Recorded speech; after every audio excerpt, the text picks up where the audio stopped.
Good morning students. आज हम जे स्मिल को कंटिन्यू करेंगे और आज हम जे स्मिल के द्वारा प्रतिपादित स्वतंत्रता का सिद्धांत पर चर्चा करेंगे। जे स्मिल वो व्यक्ति है जिसे पूरे राजनीतिक चिंतन के इतिहास में स्वतंत्रता का सबसे बड़ा चैंपियन माना जाता है। One of the biggest advocate of concept of liberty. उन्होंने और उनके इस विचार को उन्होंने अपने प्रमुख कृति ऑन लिबर्टी में संकलित किया। ऑन लिबर्टी जो है वो एक ऐसे है जो स्वतंत्रता के विचार का सबसे बड़ा जो है वह प्रहरी है, सबसे बड़ा उसका समर्थक है, सबसे बड़ा उसका रक्षक है। तो जे स्मिल की स्वतंत्रता का सबसे शक्तिशाली समर्थक दिखाई देता है। और जैसा कि मैंने पिछले क्लास में कहा था, उनका ये मानना था कि मनुष्य का अंतिम उद्देश्य जो है वो सुख की प्राप्ति या भौतिक सुख की प्राप्ति नहीं है, बल्कि आत्मसम्मान का जीवन, एक सेल्फ रिस्पेक्ट, सेल्फ या रिकॉग्नाइज्ड जीवन जो है, सोसाइटी के द्वारा रिकॉग्नाइज्ड जीवन की प्राप्ति है। और उस मानव के उस उद्देश्य के लिए जो कंडीशन वो तय करता है कि एक मनुष्य को अपना आत्मसम्मान, आत्मगौरव का जीवन पाने के लिए क्या कंडीशन चाहिए, तो उस कंडीशन में सबसे पहली कंडीशन जो उसे लगती है कि मनुष्य के पास स्वतंत्रता होनी चाहिए। एक स्वतंत्र मनुष्य ही आत्मसम्मान का जीवन प्राप्त कर सकता है। एक पराधीन व्यक्ति के जीवन में आत्मसम्मान की अनुभूति संभव ही नहीं है। इसलिए एक व्यक्ति यदि आत्मसम्मान का जीवन पाना चाहता है, उसे स्थापित करना चाहता है, तो सबसे पहले जो है वह उसे स्वतंत्रता की अनुभूति होनी चाहिए, स्वतंत्रता का आभास होना चाहिए या स्वतंत्रता के अधिकार होने चाहिए।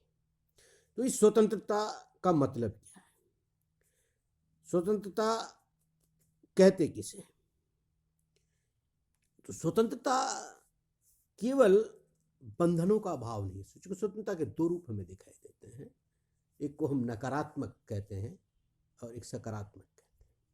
नकारात्मक स्वतंत्रता जो है वो स्वतंत्रता है जिसमें व्यक्ति बंधनों से मुक्त है। उस पर कोई बाहरी बंधन नहीं है, कोई बाहरी नियंत्रण नहीं है, कोई उस बाहर से अंकुश नहीं है, वो बिल्कुल फ्री है। ये तो नकारात्मक है, उस पर कोई बंधन नहीं है, उसके बावजूद भी वो कुछ करता है नहीं करता है, वो उसकी इच्छा है। लेकिन जे स्मिल जिस लिबर्टी की बात कर रहा है वो है सकारात्मक या positive liberty, which is defined in terms of ability to develop oneself, अपने स्व का विकास करने की क्षमता जो है वो स्वतंत्रता कहलाती है। उनके अनुसार स्वतंत्रता केवल बंधनों से मुक्ति नहीं है।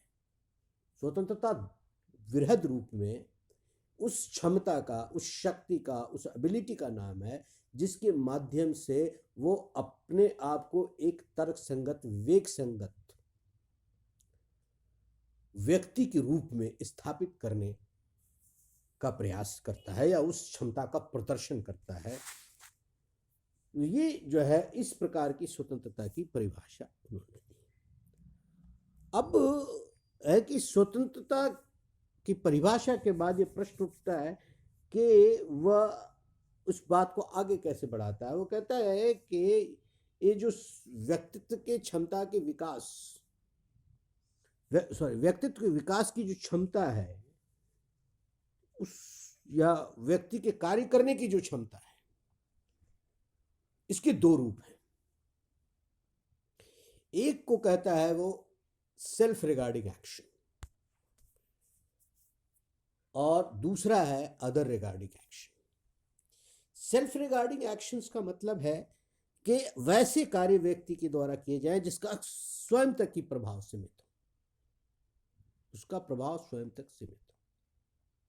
जेसमिल की मान्यता है कि वैसे कार्य जिसका प्रभाव केवल उस व्यक्ति तक ही सीमित हो, उस प्रकार के कार्यों में किसी प्रकार का हस्तक्षेप, किसी प्रकार का अंकुश, किसी प्रकार की मर्यादा स्वीकार नहीं होनी चाहिए। या यूं कहें कि अदर रिगार्डिंग एक्शन में आदमी बिल्कुल फ्री है। Man is absolutely free in doing the works of which consequence is confined to oneself। वो कार्य करने के लिए पूरी तरह से स्वतंत्र है जिस कार्य का प्रभाव उसके तक ही, उसके व्यक्तित्व तक सीमित हो। दूसरा है वह कार्य जिससे वो अफेक्ट तो हो ही रहा है, वो प्रभावित हो रहा है, लेकिन उसके उस कृत्य से दूसरे भी प्रभावित हो रहे हैं। जैसा एक महत्वपूर्ण जो है कहावत है, जो है दृष्टांत है कि एक व्यक्ति सड़क पर चलने के लिए बिल्कुल स्वतंत्र है और सड़क पर वो छड़ी घुमाते हुए चलने के लिए भी स्वतंत्र है, परंतु उसकी स्वतंत्रता छड़ी घुमाने की और चलने की वहां समाप्त हो जाती है जहां पर दूसरे की नाक शुरू होती है। कहने का मतलब है यदि आपकी छड़ी से किसी को चोट लग जाए, किसी की नाक टूट जाए, तो वो स्वतंत्रता आपको नहीं दी जा सकती। तो यहाँ पर दरअसल जेसमिल स्वतंत्रता को दो बहुत, स्वतंत्रता जो क्षमता है व्यक्ति के कार्य करने की जो क्षमता है, व्यक्तित्व के विकास की जो क्षमता है, इसको दो भागों में बांटता है। और एक भाग जिस कार्य से केवल उसका ही लेना देना है, उसका प्रभाव उसी तक सीमित है, और दूसरा वो जिससे वो तो इस प्रभावित होता ही होता है, उससे दूसरे भी प्रभावित हो, लेकिन जहाँ दूसरे प्रभावित हो रहे हैं वहाँ पर निश्चित रूप से समाज या राज्य के हस्तक्षेप का परमिशन वह जेसमिल देता है। ये दूसरे को प्रभावित करने वाले कृत्य में, कार्यों में जो है पूरी तरह से फ्रीडम नहीं दी जा सकती, उसमें सीमित अधिकार दिए जा सकते हैं, लिमिटेड राइट्स जो है वो रिकॉग्नाइज किए जा सकते हैं, ताकि दूसरों के पर जो है उसके कृत्य का विपरीत प्रभाव न पड़े।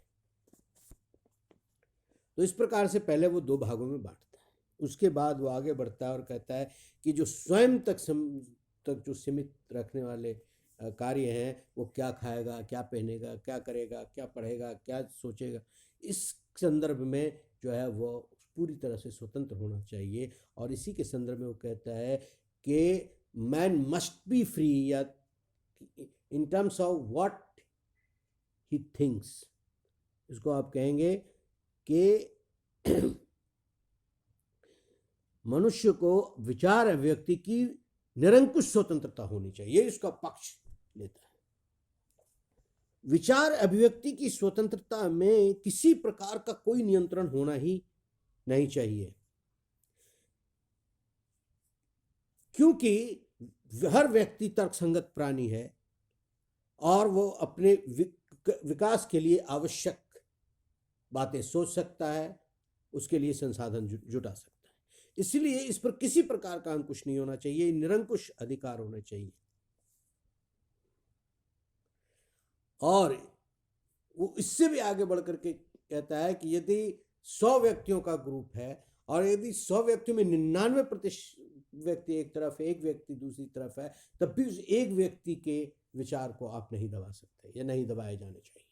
और उसके पीछे वो तर्क देता है कि इतिहास में ऐसे बहुत सारे तर्क मौजूद हैं, बहुत सारी घटनाएं मौजूद हैं जिसमें विचार अभिव्यक्ति को लेकर के, मान्यता को लेकर के जो मेजॉरिटी ने सोचा, जो बहुसंख्यक ने सोचा, वो गलत थे, और एक व्यक्ति जिन्होंने सोचा वो सही था। जैसे आप ब्रूनो, जिसने पहली बार कहा कि हम धरती घूमती है, सूरज स्टैटिक है, लोगों ने नहीं माना और उसके बाद उसको फांसी पे चढ़ा दिया।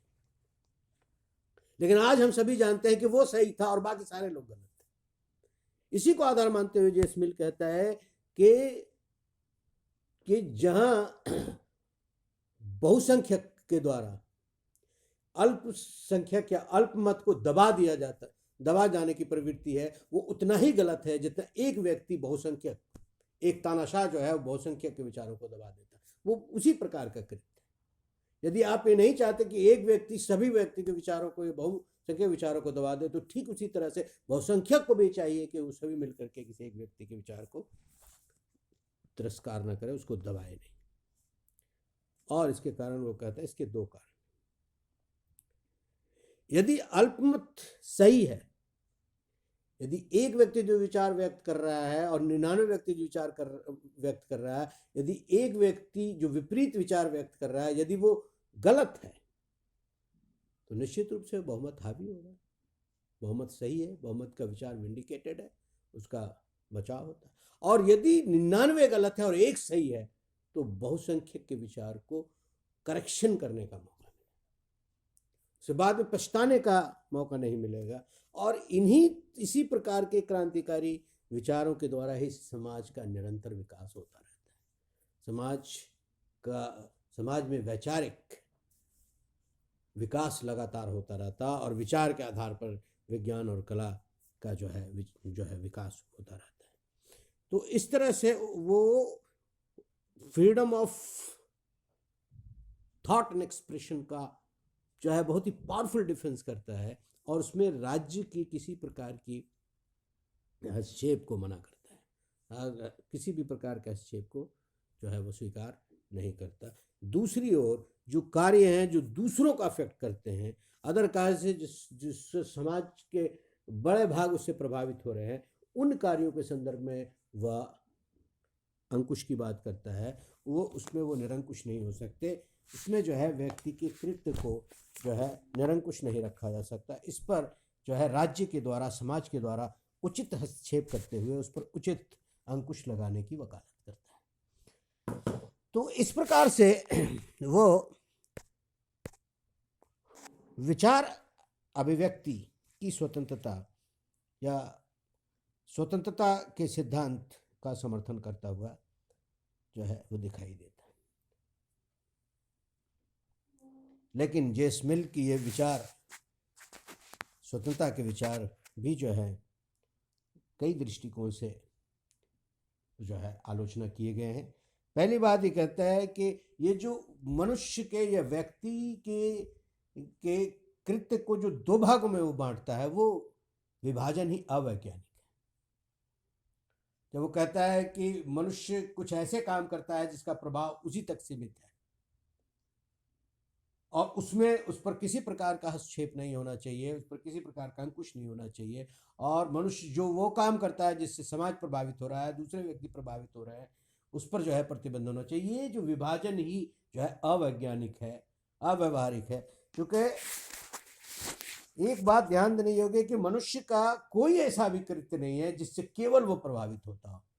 यदि हम कहें कि यदि हम एक व्यक्ति घर में बैठा शराब पी रहा है और ये मान ले कि उसके शराब पीने से केवल उसके शरीर का नुकसान है, तो यह उतना सरल नहीं है। क्योंकि जब शराब पी रहा है तो वो अपना नुकसान तो कर ही रहा है, लेकिन उससे उसके पूरा परिवार प्रभावित हो रहा है, उसके बच्चे, उसकी पत्नी, उसके माता पिता सभी प्रभावित हो रहे हैं। यदि वो उसकी अकाल मृत्यु हो जाती है तो पूरा परिवार बर्बाद हो जाता है। तो इसलिए मनुष्य का ऐसा कोई भी कृत्य नहीं है जिसको हम ये कह करके अलग कर दें कि उसका प्रभाव केवल उस तक सीमित। इसलिए ये विभाजन तो संभव ही नहीं है, ये विभाजन तो अवैज्ञानिक है। दूसरी आलोचना एक प्रमुख टिप्पणीकार बार्कर करते हैं कि James mill is actually the advocate of empty liberty, profit of empty liberty. वो कहता है कि मिल जो है वह खोखली स्वतंत्रता का दूत है। खोखली स्वतंत्रता का दूत कहते समय वो इस बात को रेखांकित कर रहा है कि स्वतंत्रता के नाम पर एक बार तो वो सभी को स्वतंत्रता देने की बात करता है, लेकिन दूसरे ही पल वह जो मनुष्य की स्वतंत्रता है उस पर अंकुश लगाने की भी बात करता है। दरअसल ये उतना सरल नहीं है कि किसी भी व्यक्ति के कृत्य को हम इस प्रकार से विभाजित कर दें कि यह उसका प्रभाव उस तक सीमित है और दूसरे प्रभाव जो है, कुछ कृत्यों का प्रभाव दूसरों तक सीमित है, इसलिए उस पर ही केवल अंकुश लगाया जाना चाहिए। ये जब स्वतंत्रता पर अंकुश लगाने की बात आती है तो ऐसा कोई कृत्य बचता ही नहीं है जिसका प्रभाव केवल उस तक हो। इसलिए उस पर अंकुश जो है लगाने के नाम पर व्यक्ति से एक हाथ से स्वतंत्रता दी जा रही है तो जे स्मिल दूसरे हाथ से स्वतंत्रता छीन ले रहा है। इसलिए उनका कॉन्सेप्ट जो है वो एक बहुत ही खोखला कॉन्सेप्ट है, बहुत ही इम्पिटी कॉन्सेप्ट है। उनकी तरफ मान्यता है कि स्वतंत्रता पर तो अंकुश होना ही नहीं चाहिए। इसलिए जे स्मिल जो है वो एक हाथ से स्वतंत्रता देते हैं तो दूसरे हाथ से स्वतंत्रता ले लेते हैं। तीसरी आलोचना की जाती है कि कोई भी इवन विचार अभिव्यक्ति की स्वतंत्रता जो है वो अनियंत्रित या निरंकुश नहीं हो सकनी चाहिए, निरंकुश हो ही नहीं सकती। और इसीलिए यदि हम एग्जाम्पल के तौर पर देखें, जैसे भारत के संविधान को ही एग्जाम्पल के तौर पर लूँ तो में आर्टिकल 19 में स्वतंत्रता के अधिकार दिए गए, विचार अभिव्यक्ति की स्वतंत्रता के अधिकार दिए गए, लेकिन उस पर कई प्रकार के जो है अंकुश लगाए गए। विचार व्यक्ति की स्वतंत्रता पर अंकुश की गणना करेंगे तो वो अधिकार बहुत सीमित हो जाते हैं, और ये उचित भी है, क्योंकि किसी को विचार व्यक्ति की ऐसी स्वतंत्रता नहीं दी जा सकती जिससे सामाजिक नैतिकता प्रभावित हो, राष्ट्र की एकता और अखंडता प्रभावित हो, समाज में हिंसा भड़क जाए, विदेशियों से हमारे रिश्ते खराब हो जाए, या न्यायपालिका की अवमानना हो। ये सारी चीजें जो है विचार व्यक्ति से संबंधित है। यदि इस प्रकार विचार के व्यक्ति से सारी चीजें होती है तो ऐसे विचार व्यक्ति की स्वतंत्रता नहीं दी जा सकती। यहाँ पर दरअसल जे स्मिल एक एब्स्ट्रैक्ट ह्यूमन की बात करते हैं, जिसमें वो मान करके चलते हैं कि प्रत्येक व्यक्ति जो विचार व्यक्त करेगा वह उससे जो है समाज पर कोई दुष्प्रभाव नहीं पड़ेगा, बल्कि विचारों के विभिन्न प्रकार के अभिव्यक्ति से, विचारों के टकराव से सत्य जो है वो और प्रखर होकर के उभरेगा, ऐसी उनकी मान्यता थी। लेकिन ये सत्य नहीं है। विचार अभिव्यक्ति की स्वतंत्रता जो है, अनियंत्रित स्वतंत्रता, समाज और राष्ट्र के लिए बहुत हानिकारक हो सकती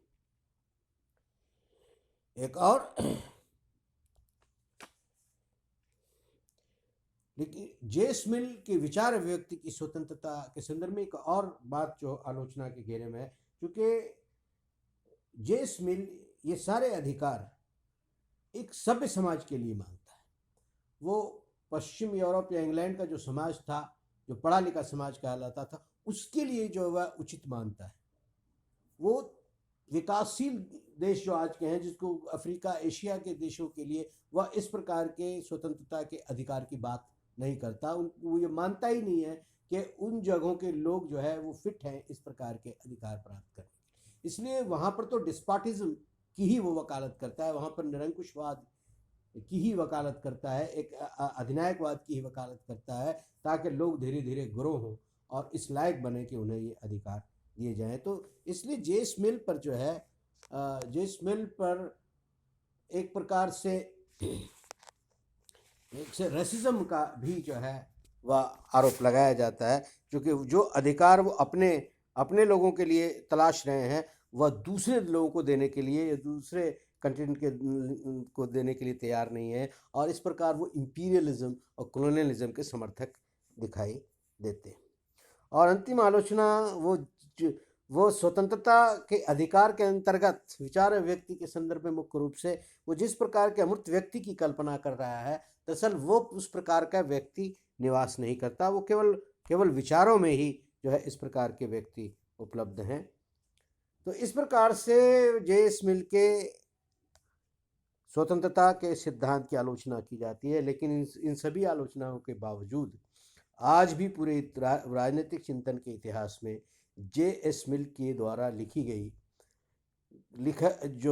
गया जो एसे है ऑन लिबर्टी, स्वतंत्रता पर लिखा गया एसे, आज भी संसार में स्वतंत्रता का सबसे शक्तिशाली समर्थक दिखाई देता है। उन्होंने स्वतंत्रता के अधिकारों की जो वकालत की वो आज भी जो है उतना ही रेलेवेंट है, उतना ही प्रासंगिक दिखाई देता है। तो आज इतना ही, बाकी